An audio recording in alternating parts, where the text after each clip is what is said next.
Nima deysan qizim? U nima edi u jonim? Shunaqa degan.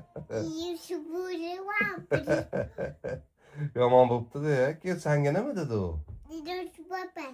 Ha. Keyin berdimi o'sha so'ragan narsangni?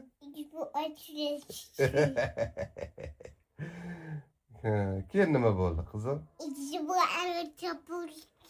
Ha, yaxshi, yaxshi. Tinchlik bo'lsin-da, ish qilib bolam.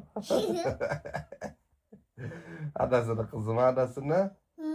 Ey jonim. Voy, bo'ldi, jonim, tushundim. Ha, hop, qizim. Ha. Jonim. Shunaqa qildik. Ha, sochi chiroyli qilib qo'ydimmi? Mayli.